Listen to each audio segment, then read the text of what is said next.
crois que c'est la rentrée. Donc je me suis dit que peut-être un petit air d'Italie pourrait vous séduire. Cette semaine, Diet & Coach propose la recette allégée, version light, revisitée de la pizza reine. Je vous laisse donc découvrir cette recette vidéo et on se retrouve après pour l'intérêt diététique et la place de ce délice dans votre plan alimentaire. A tout de suite. Tuo fa l'americano, americano, americano. Siéntame chi to fa fa. Tuo vire alla moda, ma si bevi whisky and soda. Poi te siento disturbar. Tua ballo rock and roll. Tu gioca al baseball, ma solte pecca me. Chi te ridà la borsetta di mamma. Tuo fa l'americano, americano, americano. Immaginati in Italia, siéntame, non c'è sta niente a fa. Oh che napolita, tuo fa l'americano, tuo fa l'americano.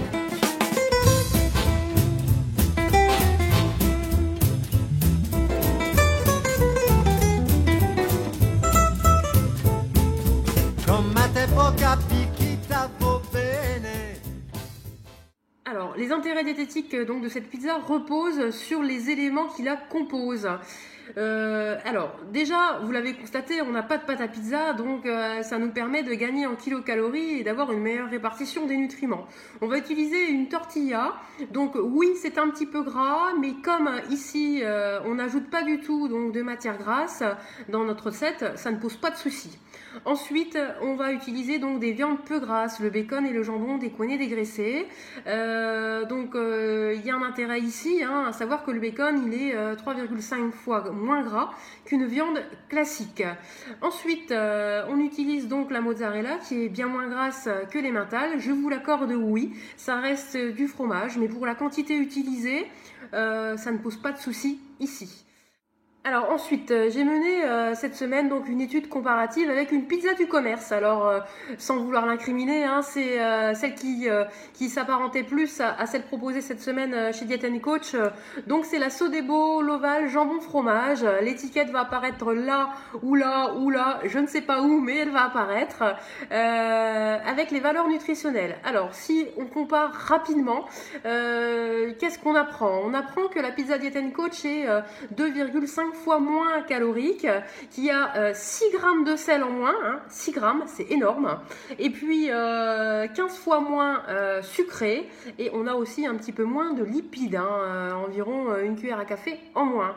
Donc c'est tout bénef, on passe d'une pizza du commerce qui est à 440 kilocalories quand même, à une pizza Diet & Coach qui se fait rapidement à 180 kilocalories, ça n'a rien à voir.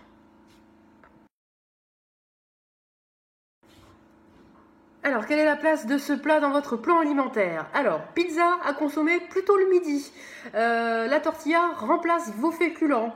Bien évidemment, il y a de la mozzarella, donc le produit laitier, on le zappe. Pour accompagner cette pizza, n'oubliez pas des légumes ou des crudités. On n'a que 50 grammes de champignons, donc on peut être sur une quantité de 100 à 150 grammes. Ça peut être de la roquette, ça peut être des tomates, ça peut être des légumes, ce que vous voulez, mais vous m'accompagnez cette pizza. Ensuite, qu'est-ce que je devais dire d'autre? Je me rappelle plus. Si, c'est bon, encore que j'ai mes notes. Pizza qui peut être déclinée aussi avec de la viande hachée, sauce tomate, poivron et puis du cumin ou des épices un petit peu mexicaines. Donc vous faites revenir donc votre viande hachée avec la sauce tomate, puis après vous disposez donc sur votre tortilla avec les poivrons bien évidemment coupés finement. C'est exactement la même chose. Poivron environ quantité 50 à 70 grammes. Voilà, il me semble que j'ai fait le tour. Bon, je vous souhaite une bonne journée et puis on se retrouve bientôt. Au revoir.